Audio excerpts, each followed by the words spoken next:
राम राम मंडळी, आज पारेगाव इथं भव्य आणि दिव्य असं बैलगाडा शर्यतीचं मैदान पार पडलं आणि एक नंबर मैदान झालं आणि एक नंबर फायनल झाला. लगा तुम्हाला सांगतो म्हणजे बघून डोळ्याचं पारणंच फिटलं असं म्हटलं तर वावगं ठरणार नाही मित्रांनो. आणि या मैदानामध्ये एक नंबर केला तेजाभाई आणि अर्जुन या जोडीनं. एक नंबर म्हणजे एक नंबरच केला राव. जबराट गाडी पळाली अर्जुन आणि तेजाभाईची गाडी. म्हणजे काय बोलू या गाडीबद्दल. म्हणजे अर्जुनची मुलाखत मला अजून आठवते, राटणीच्या मैदानात घेतलेली. तेव्हाच आम्ही म्हटलेलं की खरंच बैल जबराट ताकदीचा आहे आणि तिथं गट पास केला आणि सीमित राहिली होती गाडी तिथं.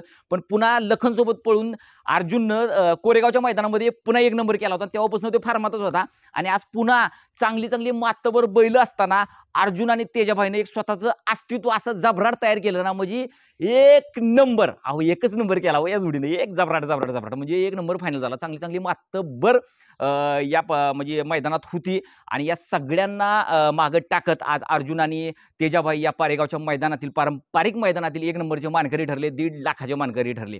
2 नंबरला गाडी राहिली लखन आणि हरण्याची. जबराट गाडी ती पण पळाली. म्हणजे अगदी टाकीत निकाल झाला, घासून निकाल झाला. म्हणजे तसा अर्जुन आणि तेजाभाईनं सुट्टाच निकाल घेतला असं म्हणलं, कारण अगदी पायावर निकाल होता आणि ठासून निकाल घेतला होता. पण लखन आणि हरण्याची गाडी पण जबराट पळाली. म्हणजे एक नंबर. आपण सकाळी जे व्हिडिओ बनवला त्यात असं म्हटलं होतं की आज लखनच्या खऱ्या अर्थाने अस्तित्वाची लढाई आहे. कारण ही तसंच होतं. मागच्या मैदानामध्ये लखननं जेव्हा एक नंबर केला होता मेहबूब संघ, त्यावेळी खूप लोकांना जेव्हा मी व्हिडिओ केला त्यावेळी कमेंट टाकल्या होत्या लोकांनी की तो 15 दिवसातनं पळतो त्यामुळे एक नंबर केला, त्यात काही मोठं काम नाही केलं त्यानं असं तसं. पण आज पुन्हा एकदा सातारी छकडीमध्ये लगातार तिसऱ्या दिवसा पळूनच त्यानं जबराट ताकद लावली आणि गुलाला तर राहिलाच राहिला आणि 2 नंबरचा सुद्धा मानकरी राहिला. त्यासाठी खरंच मनापासून लखन आणि हरण्याचं पण कौतुक. एक नंबर गाडी पळाली लखनची आणि हरण्याची पण.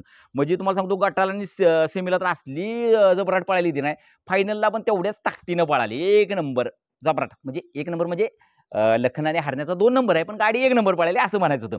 त्यानंतर 3 नंबरला जी गाडी राहिली ती म्हणजे बिनजोडचा बेताज बादशाह मथुर आणि गर्णिकीचा राजा. खरं तर खूप दिवसानंतर घाटावर मथुर आणि हरण्यानं पहिल्यांदाच एक दुसरं एकत्र पळून एक नंबर केलाय.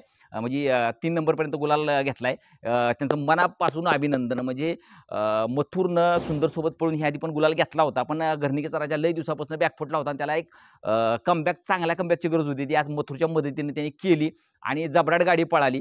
खरं तर मी प्रिडिक्शन जे केलं होतं त्यात मला असं 100% वाटत होतं की आज लखन आणि हरण्याची गाडी किंवा मथुर आणि गर्णिकीच्या राजाची गाडी एक नंबर करेल. पण ह्या सगळा निकाल म्हणतात ना, शर्यत आहे तर काहीही होऊ शकतं आणि काहीही घडू शकतं. असंच काहीतरी घडलं आणि अर्जुन आणि त्याच्याबाहेर नंबर मारला.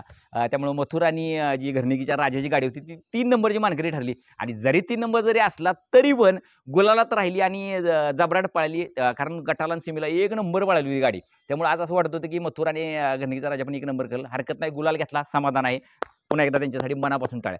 त्यानंतर 4थ्या नंबरला जी गाडी होती माणिक आणि पाखऱ्याची, त्यांचं तर अजून मनापासून कौतुक. कारण सेमीला त्यांनी ज्या प्रकारे लढत दिली होती की नाही, कारण त्याच 3 नंबर सेमी अगदी डोळ्याचं पारणं फेडणारा झाला होता. म्हणजे त्या सेमीमध्ये बकासूर होता, त्याच सेमीमध्ये सुंदर आणि शाहीर होता आणि त्याच सेमीमध्ये माणिक आणि पाखऱ्या सुद्धा होता. मग तिथं खरं तर जबराट लढत होणार असं वाटत होतं आणि झालंही तसंच, लढत झाली. पण ती बकासूर बरोबर नाही झाली. ती शाहीर आणि सुंदर आणि माणिक आणि पाखऱ्यामध्ये झाली. एकदम घासून लढत झाली, ज्याच्यामध्ये माणिक आणि पाखऱ्याने बाजी मारली आणि फायनलला पात्र झाली. पण कौतुक खरंच सुंदर आणि शाहीरचं पण. म्हणजे दोन्ही दुसरं बैल पण असल्या ताकदीनं पळालेलं, असली टक्कर दिली आणि आज का कुणास ठाऊक पण बकासूरची गाडी आज पुन्हा एकदा मागच राहिली. म्हणजे त्याच सेमीमध्ये ती गाडी फायनलला सुद्धा पात्र होऊ शकली नाही. मग काही लोकांनी परत कमेंट करायला सुरुवात केली, की आज पुन्हा एकदा जो त्याचा पायरा होता तो चांगला नव्हता, काय नव्हता. आता ते पायरा चांगला होता, नव्हता, काय तुम्हाला वाटतंय? कशामुळं गाडी हरली? काय ते तुम्ही कमेंट करून सांगा. पण खऱ्या अर्थानं आज बकासूरची गाडी गुलालात राहणं गरजेचं होतं. पण तसं काही झालं नाही. म्हणजे सेमीलाच लय फरकानं, म्हणजे घासून टाकाटाकीत पण नाही. अगदी शाहीर सुंदरनं सुद्धा ती गाडी म्हणजे मागं राहिली आणि माणिक आणि पाखरेच्या सुद्धा. त्यामुळं खूप लोकांनी सुरुवात केली, की आज पायरा चांगला नव्हता. आता काय कारण असेल, काय असू शकतं हे तुम्हीच सांगा. यावर सविस्तर व्हिडिओ उद्या पण आपल्याला बनवायचंच आहे. पण आजच्या पुरतं एवढंच, की बकासूरची गाडी आज काही कारणानं फायनलला पोचले नाही, गुलालात राहू शकले नाही, हरकत नाही. त्यानंतर मित्रांनो अजून एका गाडीकडनं मला लई अपेक्षा होती, ती म्हणजे बलमा आणि सुलतान या गाडीकडनं. कारण ज्या प्रकारे त्यांनी गट आणि सेमी काढला होता, मला असं वाटत होतं की ही गाडी पण 1-2 नंबरमध्येच असेल, पण असं काही घडलं नाही. आज त्या गाडीला 7व्या नंबरवर समाधान मानावं लागलं. मग सगळ्यात महत्त्वाचं म्हणजे जरी 7व्या नंबरचं समाधान मानावं लागलं असलं तरी मनापासून अभिनंदन त्यांचं सुद्धा आणि बाकी पण ज्या गाड्या गुलालात राहिल्या त्या सगळ्यांचं मनापासून अभिनंदन. कारण चांगली गाडी पळाली. या व्यतिरिक्त आज सर्जा आणि सर्जाची गाडी पण पळाली. रणजित निंबाळकर सर यांचा सर्जा आणि तो दुसरा सर्जा होता. त्यांची गाडी पण पळाली. खरं तर गटाला गाडीचं स्पीड जबराट होतं. म्हणजे एकदम जबराट स्पीड होतं. पण सेमीला ते स्पीड बघायला मिळालं नाही. म्हणजे लय फरकानं गाडी मागे राहिली. काय कारण असेल तेही सांगू शकत नाही आपण. पण खरंच सर्जाचं सुद्धा एक चांगल्या प्रकारे कमबॅक लवकरच बघायला मिळायला पाहिजे असं लय आमची मनापासून इच्छा आहे. हरकत नाही. पुढचं मैदान अजून भरणारच आहे. ती अगदी ढिगाणं मैदान आहे ती मेमध्ये सुद्धा. त्यामुळे बघूया काय होतं. कुठल्या मैदानामध्ये सर्जाचा चांगला कमबॅक होईल. बकासूर पुन्हा एकदा 1 नंबरनं गुलालात येईल. काय होईल ते आपल्याला तेव्हाच्या तेव्हा मैदानात कळेल. खरं तर आजच्या या मैदानामध्ये चांगली मातबर बैलं आली होती आणि खरं तर सेमी फायनलपेक्षा ताकदीचं होत होतं. म्हणजे 4-4 सेमी होत होतं, काही सेमी 3 झालं. पण ज्या पद्धतीनं सेमी होत होतं ना, ज्या फाईट होत होत्या नाही, असं वाटत होतं फायनल बघतोय काय आपण. कारण इतक्या ताकदीच्या गाड्या होत्या.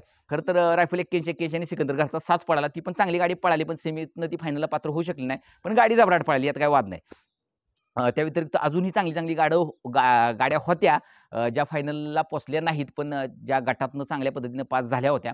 हरकत नाही, बैलगाडा शर्यत आहे, तर काहीही होऊ शकतं आणि काही घडू शकतं. आपण रेग्युलर म्हणतो आणि खरं तर म्हणतात ना, ही 8 पायाचा माळा आहे आणि ह्याच्यामध्ये अ, अ, म्हणजे त्या क्षणाला ज्याची ताकद लागली आणि जो त्या ताकदीने निसटला, तो निसटलाच आणि त्यानंच नंबर केला. त्यामुळं कुणीही असं म्हणू शकत नाही, की आपलाच बैल टॉपचा आहे आणि आपलाच बैल 1 नंबर करणार. कधीही काहीही होऊ शकतं. म्हणजे आज मी स्वतः अर्जुन आणि तेजाभाई 1 नंबर करतील असं मनात सुद्धा नव्हतं. म्हणजे मी सकाळी सुद्धा व्हिडिओ बनवला तेव्हा पण मला असं वाटत होतं, की लखन आहे, बकासूर आहे, बलमा आहे, सर्जा आहे म्हटल्यावर ह्यापैकी एखादी गाडी 1-2 नंबरला बघायला भेटेल. पण उलटंच काहीतरी गणित बघायला भेटलं. म्हणजे अर्जुन आणि तेजाभाईने 1 नंबर केला. लखन वगैरे 2-3 नंबरला असं समाधान मानावं लागलं. हरकत नाही. एक प्रकारे चांगलं मैदान झालं. मथुर सुद्धा एक जबराट पळाला. आज राहुलभाईने एक चांगलं म्हणजे गुलालात ठेवण्याचं आज त्यांचं राहुलभाईने स्वतःच्या डोळ्यानं बघितलं असेल आज त्याची धाव खूप दिवसानंतर. त्यासाठी मथुरचं आणि पुन्हा एकदा घरणीच्या राजाचं सुद्धा गुलालात राहिल्याबद्दल मनापासून अभिनंदन. बाकी बोलूया सविस्तर. उद्या एक व्हिडिओ पडेलच त्यानंतर. बाकी तुमच्या काय कमेंट आहेत ना, दिलखुलास टाका. चांगल्या टाका, वाईट टाका, ट्रोल करणाऱ्या टाका, हरकत नाही. सगळ्यांचं मनापासून स्वागत असणार आहे आणि सगळ्यांच्या कमेंटला आपल्याकडून उत्तर असणार एवढं मात्र नक्की. राम राम. भेटूया पुढच्या व्हिडिओमध्ये.